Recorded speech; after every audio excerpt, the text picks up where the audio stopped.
Hi అండి అందరికీ.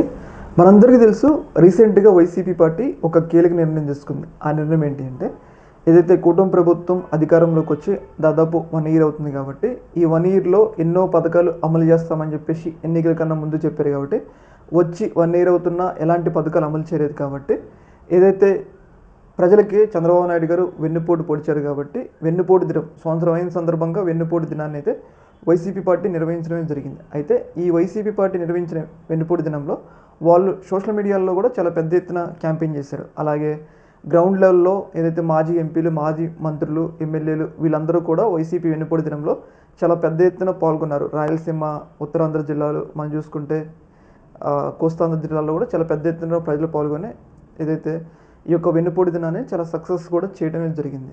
అనుకున్నట్లుగానే ground లెవెల్లో కూడా సక్సెస్ అయింది. అలాగే సోషల్ మీడియాలో కూడా వైసీపీ పిలిపించిన సందర్భంగా దాదాపు 6 లక్షల ట్వీట్లతో ఏదైతే ఈ వెన్నుపోటు దినం ట్రెండింగ్లోకి వచ్చిందనమాట.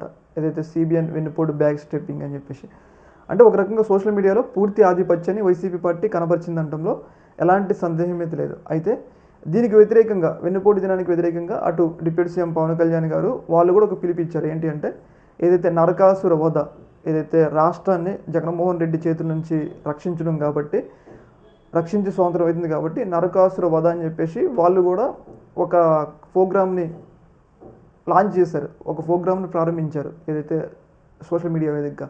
కానీ వాళ్ళ సోషల్ మీడియాకి కేవలం 45,000 ట్వీట్లు. 6 లక్షల ట్వీట్లు ఎక్కడ, 45,000 ట్వీట్లు ఎక్కడ అంటే పూర్తిగా వైసీపీ పార్టీ తన ఆధిపత్యాన్ని ఏదైతే సిబిఎన్ వెన్నుపోటు అని చెప్పేసి ఆ నినాదాన్ని చాలా పెద్ద ఎత్తున సోషల్ మీడియాలో ప్రచారం చేసి ఒక రకంగా సక్సెస్ కావడం జరిగింది. దానికి వ్యతిరేకించిన పవన్ కళ్యాణ్ గారి పిలుపుకి కేవలం 45,000 మందే రీట్వీట్లు చేశారనమాట. ఒక రకంగా ట్రెండింగ్ ఏదైతే వైసీపీ పార్టీ తీసుకునే నిర్ణయం అనేది ట్రెండింగ్లోకి వచ్చింది. ఇది అనేది వైసీపీ పార్టీకి ఒక మంచి ఏమంటారు ఉత్సాహాన్ని, కార్యకర్తలకు ఒక ధైర్యాన్ని ఇచ్చే పరిణామం అనడంలో ఎలాంటి సందేహం అయితే లేదు. ఈ యొక్క అంశంలో మీ యొక్క అభిప్రాయం కింద కామెంట్ తెలియజేయండి. Okay madam, thank you.